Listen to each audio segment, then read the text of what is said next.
আসসালামু আলাইকুম ভিউয়ার্স, কেমন আছেন সবাই? আশা করি আল্লাহর রহমতে সকলেই ভালো আছেন। আমরাও আলহামদুলিল্লাহ ভালো আছি। তো চলে আসলাম আজকে মজার একটা ব্রয়লার মুরগি ভুনা রেসিপি নিয়ে। তো আপনারা অবশ্যই ভিডিওটা সম্পূর্ণ দেখবেন। আর এই রান্নাটা আমি এই প্রথম দেখাচ্ছি এভাবে। আমার মনে হয় না যে ইউটিউবে কেউ এর আগে এইভাবে ব্রয়লার মুরগি ভুনা করে দেখিয়েছে। তো আজকে আমি ব্রয়লার মুরগি ভুনা করব। তো এই জন্য এখানে আমি কিছু ব্রয়লার মুরগির কোষ নিয়েছি। তো এগুলো আমি পরিষ্কার করে নিয়েছি। আর এই তো দেখুন, তো আমি আজকে রান্না করব সম্পূর্ণ বাটা মশলায়। আর মশলাগুলো আমি পাটায় বেটে নেব। তো দেখুন কি কি মশলা নিয়েছি। এখানে আমি নিয়েছি 1 টেবিল চামচ আস্ত জিরে, এগুলো আমি পাটায় বেটে নেব। আর নিয়েছি এখানে দেখুন কয়েক টুকরো দারুচিনি এবং 4টা সাদা এলাচ, এটাও আমি পাটায় বেটে নেব। এখানে নিয়েছি পেঁয়াজ 1 কাপের মতো। আর নিয়েছি এই যে এখানে দেখুন কাঁচা মরিচ। এই মরিচটা একটা সুন্দর ফ্লেভার আসে এবং মরিচে কিন্তু প্রচুর ঝাল। তো আমি এখানে কয়েকটা কাঁচা মরিচ নিয়েছি। আর নিয়েছি এই যে দেখুন শুকনা মরিচ। তো শুকনা মরিচ কিন্তু আমি কাঁচাটাই নেই, শুকনা মরিচ আমি এখানে ভেজে তারপরে নিয়েছি। তো আপনারাও ভাজাটাও দেওয়ার চেষ্টা করবেন। তো এই তো দেখুন এবার আমি এগুলো পাটায় বেটে নেব। আর এই রেসিপিটা ফলো করলে আমি যে জিনিসগুলো নিয়েছি, যেভাবে নিয়েছি এইভাবেই কিন্তু সব কিছু নিতে হবে। তো আদা রসুনটাও আমার বাটা আছে, যার কারণে আমি এখানে দেখাচ্ছি না। তো এই তো দেখুন আমি এখানে শিলপাটা নিয়েছি। এবার আমি একে একে সবগুলো মশলা বেটে নেব। তো প্রথমে আমি জিরাটা বেটে নেব, তারপরে একে একে সব মশলাগুলো বেটে নেব। তো ফিরে আসছি সবগুলো বাটার পরে। তো এই তো দেখুন এখানে আমি সব মশলা বেটে নিয়েছি। এই যে এটা পেঁয়াজ বাটা, আমি মরিচের পরে বেটেছি, যার কারণে পেঁয়াজটা এরকম লাল হয়েছে। এই যে জিরা বাটা, এই যে মশলা বাটা, এখানে আদা রসুন, আর এই যে মরিচ বাটা। তো চলুন এবার শুরু করি। তো প্রথমে আমি মশলাটা একটা কড়াইয়ের ভিতরে নিয়ে নিচ্ছি। সব মশলাগুলো একে একে একটা কড়াইতে নিয়ে এই তো দেখুন আমি সব বাটা মশলাগুলো দিয়ে দিয়েছি। এবার আমি এখানে দিয়ে দেব 1 চা চামচ ধনিয়া গুঁড়ো এবং পরিমাণ মতো লবণ। আর দিয়ে দিচ্ছি রান্নার তেল। তো তেলটা আমি 1 কাপের মতো দিয়েছি। তো দিয়ে এবার আমি মশলাটাকে ভালো করে কষিয়ে নিচ্ছি। আর এখানে আমি 1 চামচ হলুদ গুঁড়ো দিয়ে দিলাম কয়েকটা লং এবং 3টে গোলমরিচ। আর দিয়ে দেব 2টো তেজপাতা। তো দিয়ে আমি মশলাটাকে ভালো করে কষিয়ে নিচ্ছি। তো এভাবে কিন্তু মশলাটাকে ভালো করে কষিয়ে নিয়ে মশলা থেকে যেন কাঁচা গন্ধ না আসে, এভাবেই ভালো করে একটু পানি দিয়ে কিছুক্ষণ নিয়ে এভাবেই কষিয়ে নিতে হবে। তো দেখুন মশলাটা কিন্তু খুব সুন্দরভাবে কষানো হয়ে গেছে। তো এবার আমি মশলাটা তুলে নিব।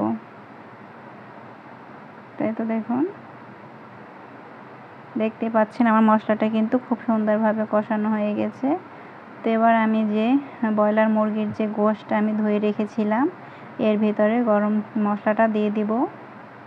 এই যে দেখুন রান্নাটা কিন্তু এইভাবেই করতে হবে যদি এর সম্পূর্ণ স্বাদটা পেতে চান।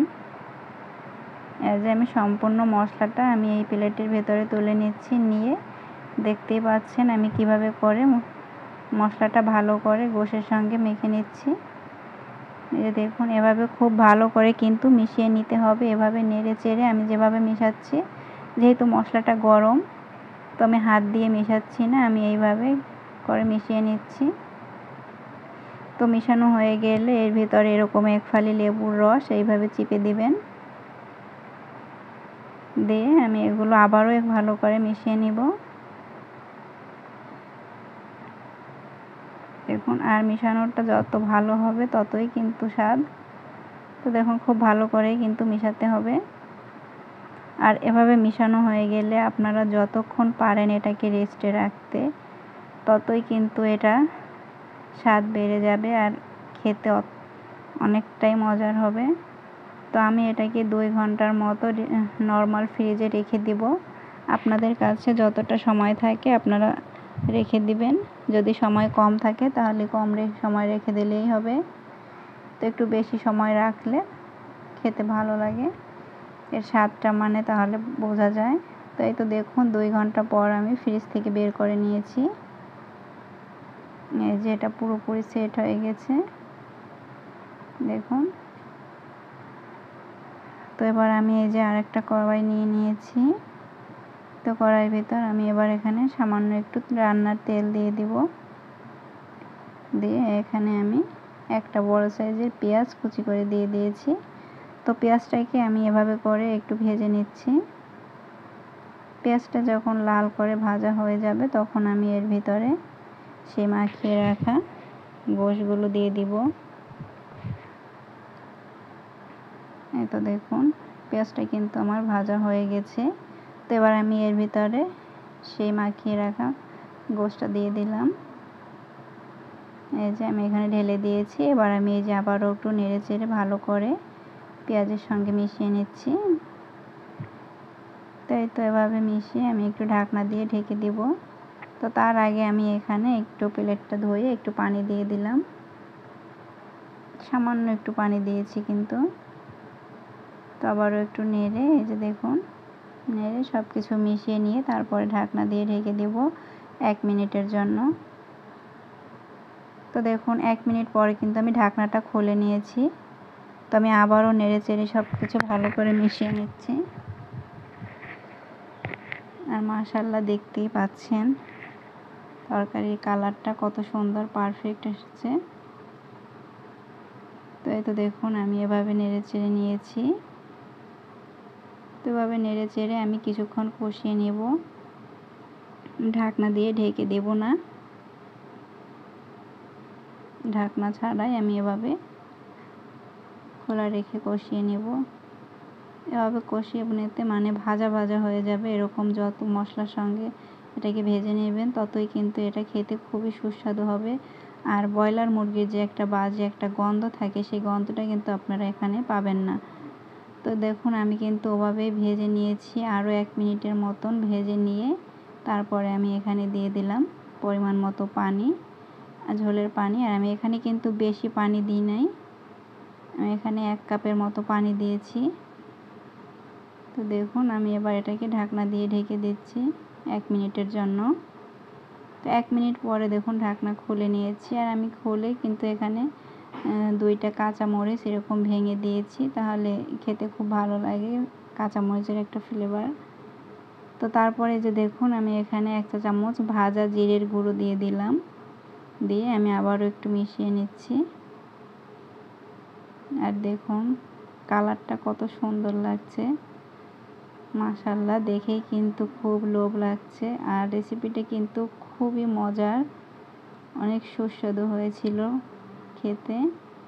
এই তো দেখুন আমি পরিবেশন করে নিয়েছি।